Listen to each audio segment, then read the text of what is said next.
আসসালামু আলাইকুম ওয়া রাহমাতুল্লাহি ওয়া বারাকাতুহু। আজকে আবার একটা অন্যরকম রেসিপি নিয়ে চলে এসেছি ফারহান লাইফস্টাইলে। বানাবো আজকে হোয়াইট সস পাস্তা। সন্ধ্যাবেলায় খিদে পাচ্ছিল, কি করব, তাই বাড়িতে থাকা সব জিনিস দিয়েই তৈরি করে নিয়েছিলাম এই হোয়াইট সস পাস্তাটা। তো এটা ব্যবহার করতে কি কি উপকরণ ব্যবহার করেছি সেটাই তোমাদের সাথে এখন শেয়ার করব। তো মাল্টি কুকারে একটু পানি নিয়ে নিয়েছি, পানিটা নিয়ে তার মধ্যে একটু দিয়ে দিয়েছিলাম নুন, আর এবারে দিয়ে দিচ্ছি একটু তেল। দেওয়ার পর একটু কিছুক্ষণ রাখার পর তারপরে দিয়ে দিচ্ছি পাস্তাগুলো। দু রকমের পাস্তা ছিল এর মধ্যে, সেই জন্য দু রকমই দিয়ে দিয়েছি। সব কটা ভালোভাবে নেড়ে নিয়ে ঢাকনা চাপা দিয়ে, একটু পানিটা কম হয়ে গেছিলো তাই জন্য ফের পানিটাও দিয়ে দেবো আর একটু, কারণ যাতে সব কটা পাস্তা ডুবে থাকে সেই রকম অনুযায়ী পানি দিতে হবে, তাহলে খুব তাড়াতাড়ি পাস্তাগুলো সিদ্ধ হয়ে যায়। নাহলে নিচের দিকে সিদ্ধ হয়ে যাবে, হয়তো ওপরে যেগুলো ভাসবে সেগুলো হয়তো সিদ্ধ হবে না। পানি দিয়ে দিয়েছি, দেওয়ার পর ঢাকনা চাপা দিয়ে দিচ্ছি। এই কুকারটা এত সুন্দর, মানে এত কুইক কাজ করে কি বলবো। মানে পাস্তা বলো, চাউমিন বলো, এইসব জিনিস বেশ 2 থেকে 3 মিনিটের জন্য সিদ্ধ করতে দিলেই সিদ্ধ হয়ে যায়। তো দেখো ফুটেও গেছে তাড়াতাড়ি, সব কটা সিদ্ধ হয়ে গেছে। আমি ভাত দিয়ে ভালোভাবে দেখে নিয়েছিলাম যে সিদ্ধ হয়েছে কিনা, তো দেখলাম না, মোটামুটি সিদ্ধ হয়ে গেছে, মানে যেরকম দরকার আমার। এবার আমি কুকারটা অফ করে এটার মধ্যে একটু ঠান্ডা পানি দিয়ে তারপরে আমি পাস্তাগুলোকে নামিয়ে নেব। একটা ঝুড়িতেও জল ঝরানোর জন্য নামিয়ে নিচ্ছি। এটা একটু যাতে একদম শুকনো শুকনো হয়ে থাকে যেন, সেই জন্য এরকম জিনিসও দিয়েছি। তারপর আমি ইন্ডাকশানে বসিয়ে দিয়েছি আমার ফ্রাই প্যানটা। অল্প একটু তেল দিয়ে দেবো, কারণ এতে আমি দেবো একটু এগ। তেলটা গরম হয়ে গেলে আমি 3টে এগ ভেঙে দিয়ে দেবো, ডিম কটা ভেঙে দিয়ে দেবো। ডিম কটা ভেঙে তার মধ্যে এবারে অল্প করে একটু নুন দিয়ে দেবো, আর দিয়ে দেবো একটু গোলমরিচ গুঁড়ো। প্যানটাকে একটু আস্তে করেছিলাম, নাহলে সব ধরে যাবে। দিয়ে দিয়েছি গোলমরিচ গুঁড়ো। তারপরে এটাকে একদম ফ্লাফি করার জন্য ভালোভাবে এরকমভাবে নেড়ে নিয়েছিলাম। এইভাবেও দিতে পারো, বা তোমরা বাটিতে, অনেক সময় বাটিতে ফাটিয়ে 3টে একসাথে দিলে ওটা আরও ভালো হয়, কিন্তু এইভাবে দিলেও তাড়াতাড়ি, মানে তাড়াতাড়ি হয়ে যায় এটা, সেই জন্য আমরা এইভাবেই করেছিলাম। তো মোটামুটি ডিমটা তাড়াতাড়ি ভাজাও হয়ে গেছিলো, অল্প তেলে মোটামুটি এটা ভাজতে হবে, খুব বেশি তেল দেওয়া যাবে না। তারপরে এটাকে আমি নামিয়ে নেবো একটা বাটিতে, একদম ঝুরো ঝুরো হয়ে গেছে। তারপরে আবার ইন্ডাকশানে আমি প্যানটা বসিয়ে নিলাম। নেওয়ার পর আমি এতে আবার দিয়ে দেবো একটু সামান্য পরিমাণে তেল। এবারে আমি সব কটা ভেজিটেবল যেগুলো কেটে রেখেছিলাম সেগুলো দিয়ে দেবো। প্রথমে দিয়ে দেবো রসুন কুচি। পাস্তাটাকে হালকা করে একটু ভেজে নেব, যাতে যে পাস্তার একটা কাঁচা স্মেল থাকে সে স্মেলটা যাতে কেটে যায়। তেলটা গরম হয়ে গেছে। গাজর, বাঁধাকপি, ক্যাপসিকাম, পেঁয়াজ আর রসুন কুচি সব কটা একসাথে দিয়ে তার সাথে দিয়ে দেবো সিদ্ধ করে রাখা পাস্তাটাও। সব কটাই ভাজবো, একদম সামান্য, খুব বেশি ভাজবো না, সেই জন্য একসাথে অল্প করে দিয়েই ভেজে নিয়েছিলাম। এরপরে আমি একটা একটা করে মশলা দিয়ে দেবো। প্রথমে দিয়ে দিয়েছিলাম একটু ম্যাগি মশলা, দিয়ে ভালোভাবে নেড়ে নিয়েছিলাম। সব কটাতে ভালোভাবে জায়গাটা একটু ছোটো মতন হয়ে গেছিলো পরিমাণ অনুযায়ী।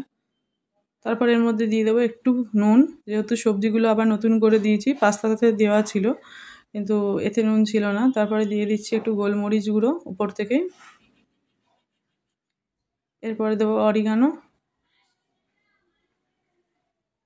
তারপরে দেবো পেরি পেরি মশলা আর চিলি ফ্লেক্স। ভালোভাবে এটাকে মাখাতে হবে। গ্যাসটা একদম আস্তে করে রেখেই আমরা এই মশলাগুলো যাতে সব কটার মধ্যে সমানভাবে আসে সেই জন্য আস্তে আস্তেভাবে নেড়ে মশলাগুলোকে মাখাচ্ছিলাম। তারপরে দিয়ে দিচ্ছি একদম অল্প পরিমাণে গোলমরিচ গুঁড়ো। তো মোটামুটি আমার ভাজা হয়ে গেছে, দেখতেই পাচ্ছ। এরপরে এটাকে নামিয়ে নেব। নামিয়ে নেওয়ার পর তারপরে আবার ফ্রাই প্যানটাকে ইন্ডাকশানে বসিয়ে কিছুটা বাটার দিয়ে দিয়েছি। বাটারটা একটু গললেই এর মধ্যে দিয়ে দেবো অল্প পরিমাণে রসুন কুচি, কারণ প্রথমে আমার রসুন কুচি ছিল, কিন্তু একটু রসুন কুচি দিলে আরও সেন্টটা সুন্দর হবে। মোটামুটি বাটারটা গলে গেছে। এরপর দিয়ে দিলাম রসুন কুচি। রসুন কুচিটা দেওয়ার পরে একটু ভাজার পরে এর মধ্যে দিয়ে দেবো একটু ময়দা দুধের সাথে গুলিয়ে রেখেছিলাম, সেটাই এর মধ্যে দিয়ে দেবো। দিয়ে দেওয়ার সাথে সাথেই এটাকে নাড়তে হবে যাতে কোনো রকম গোটলা পাকিয়ে না যায়। আমাদের একটু দেরি হয়ে গেছিলো, কিন্তু পরে আবার ঠিক হয়ে গেছিলো। এর মধ্যে এবার দিয়ে দেবো একটু দুধ। দুধটা আগে থেকেই একটু গরম করে রেখে দিতে হবে, কাঁচা দুধ দেওয়া যাবে না এতে। তো ভালোভাবে এটাকে নাড়িয়ে নাড়িয়ে এগুলো ওই যে গুলটি পাকানো আছে সেগুলোতে ঠিক ছাড়িয়ে নিতে হবে। তো দেখো এইভাবে আমি করে নিয়েছিলাম। এরপরে এর মধ্যে দিয়ে দেবো সব মশলাগুলো।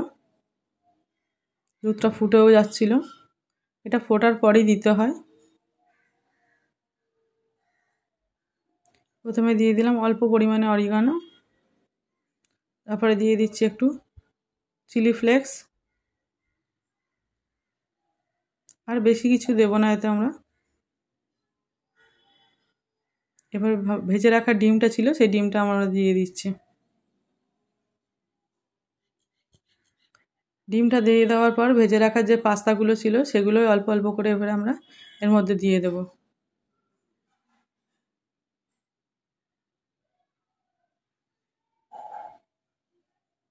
একটু নুনটা কম লাগছিল, সেজন্য আবার একটু নুনটা দিলাম। আর সামান্য একটু পেরি পেরি মশলা দিয়ে দিয়েছি, খুব বেশি দেব না। সবকটাকে ভালো করে আবার পেস্টটাকে মাখিয়ে নিয়েছিলাম। পেস্টটা ফুটে গেছে, নুনটাও ঠিক আছে দেখে নিলাম। তারপরে এর মধ্যে দিয়ে দেবো এই ভেজে রাখা পাস্তাগুলো।